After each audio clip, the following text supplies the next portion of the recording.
믿음의 사람들은 어떠한 어려운 일이 있어도 예수님을 믿는 사람으로서 낙심하지 않는 믿음을 갖는 것이 중요하다고 말할 수 있습니다. 낙심과 믿음은 정반대의 개념이기 때문이에요. 낙심하는 사람은 믿음이 없기 때문에 낙심을 하는 거고, 또 믿는 사람은 주님을 믿는 그 믿음 안에서 낙심할 수 없게 됩니다.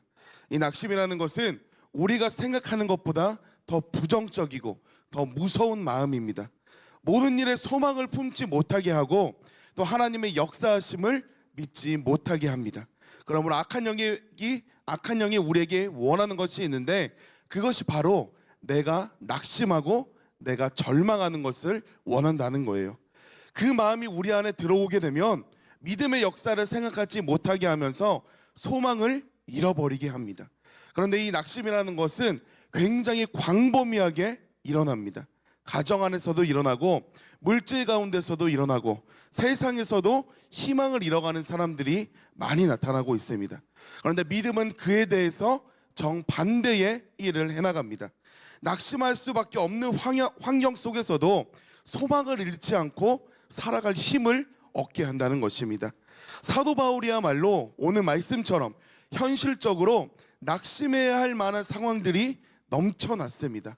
오늘 고린도서를 보면 바울은 자신이 개척한 고린도 교회로부터 말할 수 없는 핍박과 어려움들을 당해왔습니다. 교회가 싸움이 나서 갈라지고 온갖 일들이 일어납니다. 심지어 바울이 전하는 복음은 거짓 복음이라고 하면서 사도 바울은 가짜 사도라고도 말을 하는 거예요. 자신이 개척한 교회에서 사랑으로 목양한 성도들에게 오늘 그러한 말들을 들으며 공격을 받는 것입니다. 교회에 이런 절망스러운 상황이 일어나고 자신의 복음조차 부정당하는 상황에 이르렀어요. 사도 바울은 교회를 개척하고 전도를 할 때 수도 없이 죽을 고비를 넘겼고 몸에 지울 수 없는 질병을 가지고서도 하나님을 위한 사명의 길을 걸어갔습니다. 누가 봐도 충분히 낙심할 만한 상황인데 사도 바울은 낙심하지 않는다고 말을 하는 거예요. 고린도서 4장 1절 말씀을 보겠습니다. 4장 1절 함께 읽겠습니다. 이러므로 우리가 이 직분을 받아 긍휼하심을 입은 대로 낙심하지 아니하고. 아멘. 이 고백은 사도 바울이 살아계신 하나님을 믿고 있다는 증거가 됩니다. 하나님이 지금도 살아서 우리와 함께 하신다는 것을 정말 믿기 때문에 나는 낙심할 이유가 없다라고 고백하는 거예요. 그러나 하나님을 믿고 교회를 다니기도 하지만 하나님께서 지금 나와 함께 계신다는 것을 정말 100% 온전히 믿지 못하는 사람들도 존재합니다. 우리가 살아갈 때 눈앞에 보이는 환경들로 인해서 우리가 넘어지기도 하고 좌절하기도 합니다. 믿음에는 단계라는 게 있어요. 제가 차등을 두는 것이 아니라 모두가 똑같은 믿음일 수는 없습니다. 당연히 그럴 수밖에 없는 게 우리가 예수님을 믿고 30년, 40년, 더러는 50년 이상 예배를 드리고 기도를 하고 말씀을 보며 살아왔는데 십자가에 달린 강도와 내 믿음이 똑같다면 그럴 수는 없다는 것입니다. 믿음 생활을 얼마 하지 않은 초신자분들은 성경의 모든 말씀을 아멘으로 받기에는 조금 어려움이 있을 수도 있어요. 이제 주님을 처음 믿게 되었는데 예수님을 영접하고 교회에 처음 왔더니 내가 이 땅에 태어난 이유가 나의 목적이 아니라 하나님의 영광을 위한 것이라고 말을 해요. 내 삶의 주인이 내가 아니라 주님이라고 말씀하시는 거예요. 이 말씀을 처음 나온 사람들은 받기 어려울 수도 있다라는 것입니다.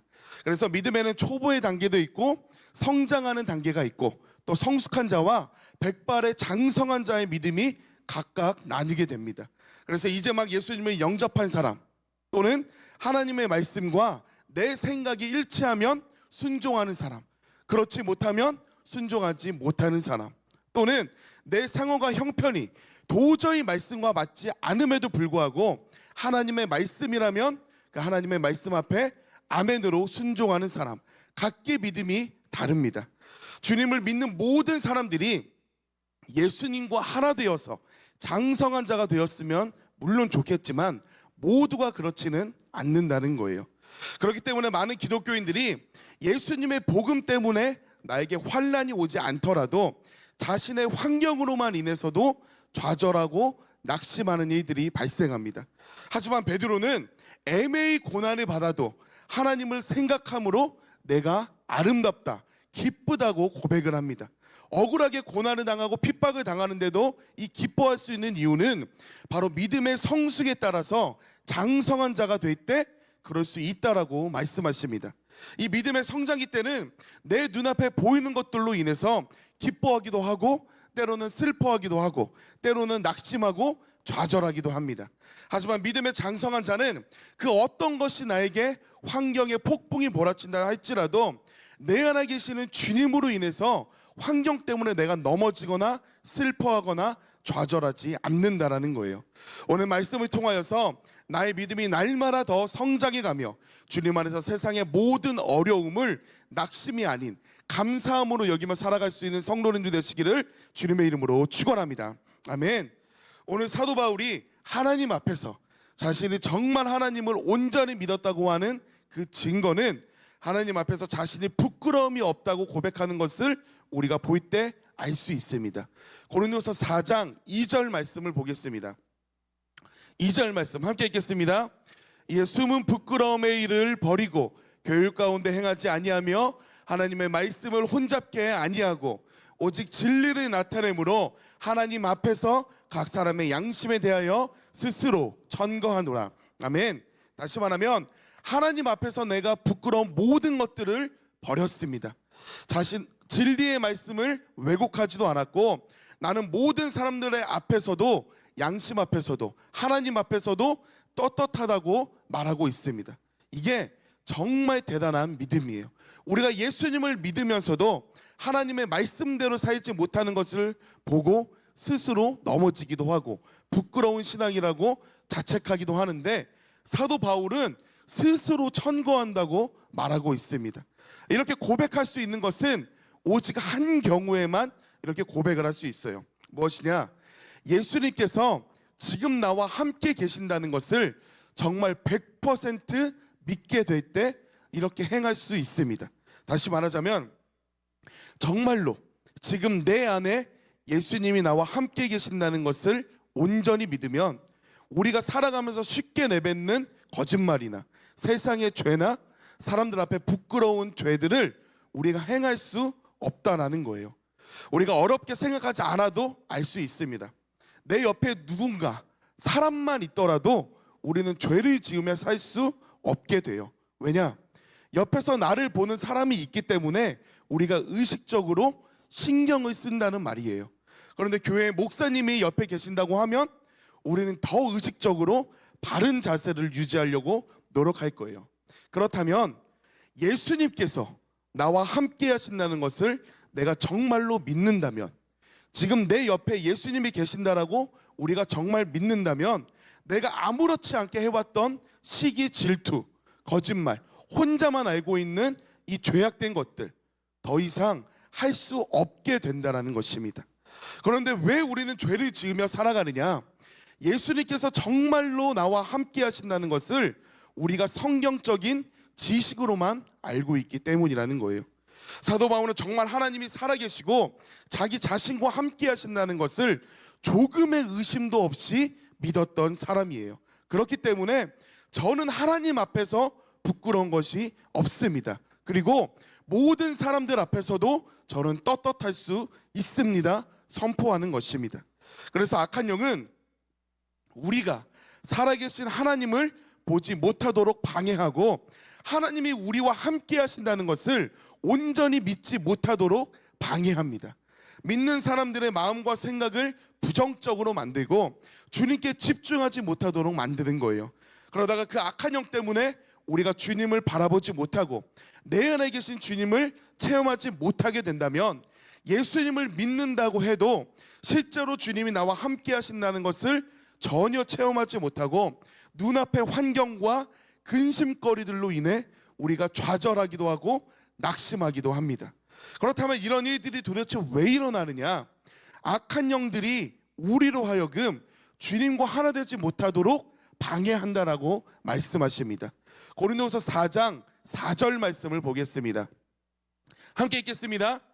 그 중에 이 세상 신이 믿지 아니하는 자들의 마음을 혼미케 하여 그리스도의 영광의 복음의 광채가 비치지 못하게 함이니 그리스도는 하나님의 형상이니라. 아멘. 우리가 끊임없이 복음을 전하며 살아갑니다. 하지만 우리가 누군가에게 예수님 믿고 구원받으세요 라고 말을 할 때 네 감사합니다, 교회 가시죠, 이러면 좋을 텐데 이런 일들은 많지 않다라는 거예요. 왜냐? 하나님의 그 복음의 광채가 비춰지지 못하도록 막고 있는 이 어둠의 권세가 있다고 성경은 말하고 있습니다. 우리가 환한 대낮에 햇빛이 그렇게 강하게 쬐어도 손바닥으로 우리 눈만 가리면 눈앞이 깜깜해집니다. 영적으로도 똑같아요. 악한 영이 마음을 가리워서 내 영혼을 어둡게 만드니까 예수님이 정말 살아계시고 진정한 구원자이심을 알지도 못하게 한다는 거예요.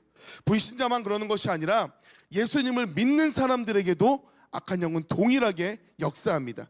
교회를 다니고 우리가 예수님을 다닌다고 하면서도 절망에 빠지고 시험에 들고 낙심에 빠지기도 해요. 그리고 때로는 예배의 자리에 수도 없이 나오는데 예배에 감격 없이 그저 앉았다가 돌아가기도 합니다. 뭐냐? 내 안에 계신 주님을 내가 바라보지 못하고 체험하지 못하기 때문이라는 거예요. 하나님은 우리에게 비추시면서 우리로 하여금 예수님이 구원자이신 것과 우리와 함께 계신 것을 끊임없이 알리려고 말씀하십니다. 그 말씀이 오늘 본문 말씀입니다. 고린도서 4장 6절 7절 말씀 보겠습니다. 함께 읽겠습니다. 어두운 데서 빛이 비추리라 하시던 그 하나님께서 예수 그리스도의 얼굴에 있는 하나님의 영광을 아는 빛을 우리 마음에 비추셨느니라. 우리가 이 보배를 질그릇에 가졌으니 이는 능력의 힘이 큰 것이 하나님께 있고 우리에게 있지 아니함을 알게 하려 함이라. 아멘. 우리가 예수님을 믿게 된 것은 우리 마음에 빛을 비춰주셨기 때문이라고 말씀하십니다. 우리가 주님을 택한 것이 아니라 주님께서 우리를 택하여 세우셨다고 하는 말씀과 동일한 말씀이에요. 그래서 우리가 주님을 알게 된 것입니다. 그리고 질그릇과 같은 우리 안에 보배이신 주님이 임재하셨다고 말씀하고 계세요. 우리가 빛의 자녀로서 세상의 빛과 소금의 역할을 감당하려고 우리가 노력하며 살아가지만 우리의 능력으로는 그 어떤 것도 할 수 없다는 거예요. 왜냐? 우리는 질그릇과 같은 피조물이기 때문입니다. 하지만 이 질그릇 안에 보배이신 주님이 들어오시게 된다면 모든 것이 가능하게 된다고 말씀하시는 거예요. 사도 바울은 이 보화와 같은 주님이 내 안에 계신다는 것을 온전히 믿은 뒤부터 어떠한 환경에서도 어떠한 상황에서도 어떠한 핍박 가운데서도 나는 낙심하지 않게 되었다고 오늘 말씀하고 계십니다. 이 은혜가 우리 모두에게 있어야 하는 줄 믿습니다. 아멘. 그래서 교회에서 우리가 직분을 감당할 때 스스로 죄송한데 저는 능력이 없어서요, 저는 재능이 없어서요, 저는 시간이 없어서요, 이런 것들은 문제가 되지 않는다는 거예요. 만약에 그 사람 안에 굉장한 능력이 있고 재능이 있다고 할지라도 그 사람 안에 예수님이 안 계시면 그 모든 것들이 문제가 됩니다. 하지만 아무리 질그릇과 같은 약한 자라고 할지라도 그 안에 주님이 계신다면 전혀 문제될 게 없다고 우리가 알고 있습니다. 사도 바울은 자신이 복음을 전하며 겪었던 이들을 오늘 말씀을 통하여 4가지로 요약하고 있어요. 무슨 말이냐면 사방으로 우겨싸움을 당하고 답답한 일을 당하고 핍박을 받고 거꾸러뜨림을 당했다고 말하고 있습니다. 이렇게 어려운 환경 가운데 사도 바울은 도대체 어떻게 했는지 오늘 8절 9절 말씀 보겠습니다. 4장 8절 9절 한 목소리로 읽겠습니다. 우리가 사방으로 우겨싸움을 당하여도 쌓이지 아니하며 답답한 일을 당하여도 낙심하지 아니하며 핍박을 받아도 버림받지 아니하며 거꾸러뜨림을 당하여도 망하지 아니하고. 아멘. 사방으로 우겨싸움을 당해도 쌓이지 아니하고 낙심하지 않고 버림받지 않고 망하지 않았다고 말하고 있습니다.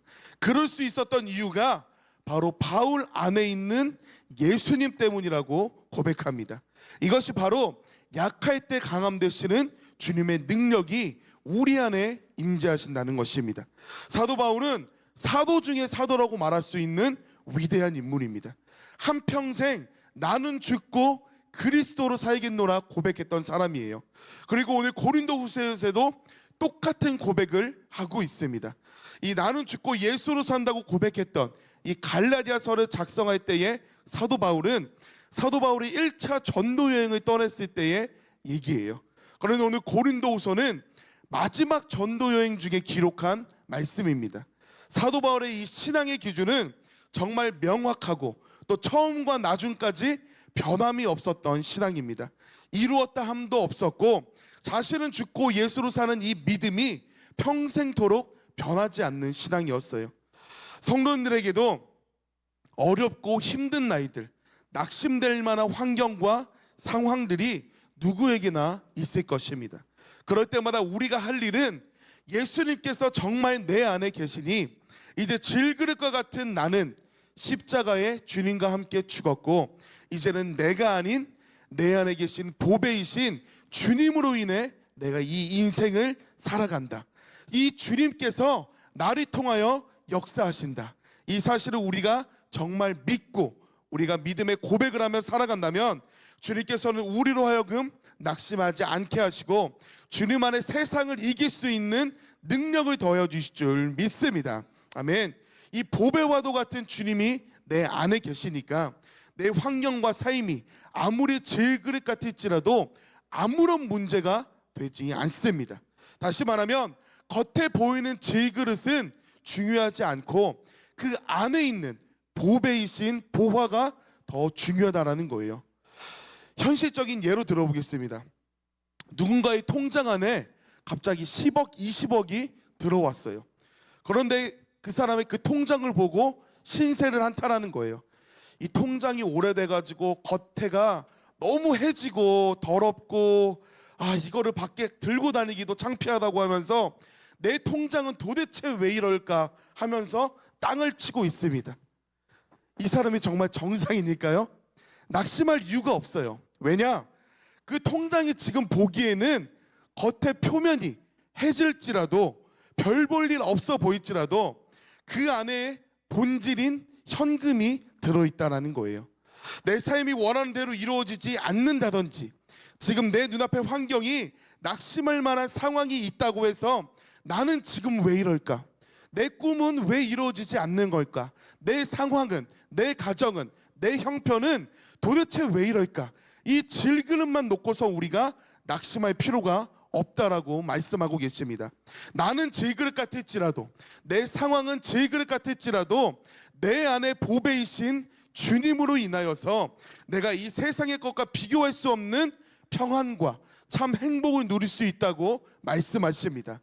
주님이 없는 우리는 진흙으로 만든 질그릇과 같은 피조물에 불과합니다. 그러나 이 사실은 부끄러운 사실이 아니에요. 이 사실을 아는 것 자체가 지혜로운 자라고 성경은 말씀하십니다. 하나님께서는 이것을 모르고 자신의 능력으로 주님을 믿지 않는 사람들을 더 미련하다고 말합니다. 나는 약하고 질그릇과 같은 사람이다. 내 자신은 믿을 것이 아무것도 없다는 것을 깨닫고 주님을 의지하는 사람이 복된 사람이라고 말씀하세요. 하지만 이 본질을 깨닫지 못하면 내 인생 내가 어떻게든 한번 해보려고 하다가 예배 생활 무너지고 믿음 잃어버리게 되고 세상에서 낙심하며 넘어지는 인생이 된다는 거예요. 그래서 성경에는 여호와께 맡기라는 말씀들이 수도 없이 많이 나옵니다. 대표적으로 너의 길을 여호와께 맡기라, 너의 행사를 여호와께 맡기라, 너의 짐을 여호와께 맡기라, 너의 모든 염려를 여호와께 맡기라 말씀하세요. 하나님께서는 아주 간단 명료하게 말씀하십니다. 너의 모든 걸어가는 길들, 너의 소망하는 일들, 너의 목적, 그리고 너가 힘들어하는 거, 너의 염려 구별하지 말고 모든 것을 나에게 맡겨라. 그러면 내가 해결해 줄게 말씀하시는 거예요. 이 내 모든 행사와 모든 짐, 모든 길과 모든 염려 주님께 맡기라는 것입니다. 그 주님이 어디 계시냐? 바로 내 안에 계신 주님이라고 오늘 말씀하십니다. 주님께 맡기지 않고 내가 혼자 근심하면 분명히 악한 영의 장난 가운데 우리는 넘어지게 되어 있습니다. 이것이 무엇과 같냐면 어떤 사람이 집에 송아지가 2마리가 있다고 자랑을 해요. 근데 그 송아지가 무슨 송아지냐? 사람의 몸만한 금송아지라고 말을 해요. 그런데 그 금송아지가 있는데도 쳐다보지도 않고 날마다 나는 우리 집에 먹을 게 없다고 굶주리며 살아갑니다. 내 안에 보배이신 예수님이 계신데 항상 질그릇과 같은 내 모습만 보며 우리가 사는 모습과 같다라는 거예요. 보배이신 예수님이 계신데 보배이신 예수님에게 나의 삶을 맡기지 못하는 것, 나의 염려를 맡기지 못하는 것, 그래서 내 힘으로 해결하려고 하다가 내 눈에 보이는 상황으로 내가 넘어지는 것, 이것이 보배이신 주님을 내가 믿지 못하고 살아가는 인생이라는 것입니다. 우리가 세상을 살아가면서 꼭 가져야 하는 신앙이 있는데 그것은 바로 내가 기도하고 내가 생각하는 대로 모든 세상이 변화되기를 기다리는 것이 아니라 세상에서 어떤 환경이 있든지 그 모든 환경과 상황과 그 어려움들을 내가 품을 수 있는 마음을 갖는 것이 나에게 가장 복된 믿음이라고 여러 번 우리가 나눴습니다. 같은 말씀으로 다른 지체를 사랑하는 마음이 나에게 부족해요. 그래서 누군가를 미워하게 된다면 많은 사람들이 이렇게 기도합니다. 하나님, 그 사람의 이거 고쳐주세요. 저거 고쳐주세요. 제가 그것 때문에 그 사람과 하나 되지 못해요. 그리고 이것도 고쳐주세요. 이런 식으로 기도를 많이 하는데 전부 바꿔달라고 기도할 게 아니라 하나님, 저에게 주님의 마음을 주세요. 이 기도 하나로 모든 영혼을 품을 수 있도록 내 영혼이 변화된다는 것입니다. 그래서 내가 남을 변화시키고 환경을 변화시키고 내 응답을 놓고서 기도하는 것이 아니라 주님이 내 안에 계시고 내가 주님과 함께함으로 주님의 마음으로 살아갈 수 있기를 내가 기도하는 것이 중요하다는 것입니다. 비록 내 삶이 질그릇처럼 보일 수 있지만 내 안에 보배이신 주님으로 인해 내가 참된 평안을 누리며 세상을 넉넉히 이길 수 있는 그 능력 가운데 세상을 이기고 또 축복하며 살아가는 성도님들 되시기를 주님의 이름으로 축원합니다. 아멘. 내 안에 계신 보배이신 주님으로 인하여 살아갈 때 우리는 세상의 환경에 의하여 이끌려다니는 신앙이 아니라 세상을 초월하여 세상을 이길 수 있는 능력이 생길 수 있음을 믿습니다. 모두 그런 은혜가 성도님들 가운데 충만히 임하기를 주님의 이름으로 축원합니다. 아멘.